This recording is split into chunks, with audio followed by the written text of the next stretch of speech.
మొన్నే క్రిష్ సిరీస్లో 4వ భాగం గురించి కబురు బయటకు వచ్చింది. ఆ విషయం మనందరికీ తెలిసిందే కదండి. ముంబైలో క్రిష్ అవతారంలో వినాయకుడిని తయారు చేయడం చూసి జనాలకు ఆ పాత్ర మీద ఎంత మక్కువో అర్థం చేసుకొని ఆ సిరీస్లో మరో సినిమా తీయాలని ఫిక్స్ అయినట్లు చెప్పాడు దర్శక నిర్మాత రాకేష్ రోషన్.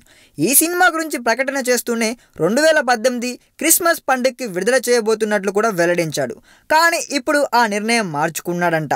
2018 క్రిస్మస్కు షారూక్ ఖాన్ హీరోగా ఆనంద్ ఎల్ రాయ్ తీయబోయే సినిమా రిలీజ్ అవుతుందని వాళ్లే ముందు రిలీజ్ డేట్ ప్రకటించుకున్నారు కాబట్టి తాము రేస్ నుంచి తప్పుకుంటామని, పోటీకి వెళ్ళమని అన్నాడు రాకేష్ రోషన్.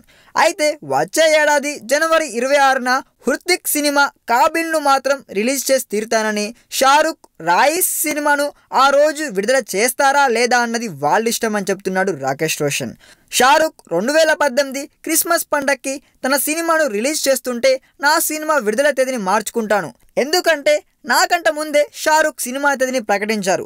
మాకు సినిమాలు తెరకెక్కించడం మాత్రమే తెలుసు కానీ విభేదాలు తెచ్చుకోవడం తెలీదు.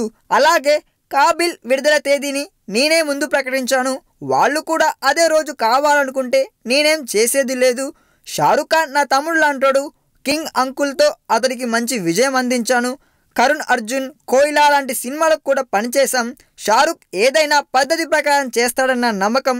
రాయిస్ గురించి కూడా ఎలాంటి నిర్ణయం తీసుకుంటారో నాకు తెలీదు అని రాకేష్ అన్నాడండోయ్. మరి రాకేష్ ఇంత మర్యాదగా వ్యవహరిస్తున్న నేపథ్యంలో మరి షారూక్ రాయిస్ విడుదల తేదీ మార్చుకుంటాడో లేదో చూడాలి. మరైతే అతను పద్ధతి పాటిస్తాడా లేదా పద్ధతిని మర్చిపోతాడా అన్న విషయం జనవరిలో తెలిసిపోతుందిలేండి. ఈ వీడియో మీకు నచ్చినట్లయితే సబ్స్క్రైబ్ చేయండి. ఫిలిమి స్టార్స్ బోలెడంత న్యూస్ బోల్డ్గా.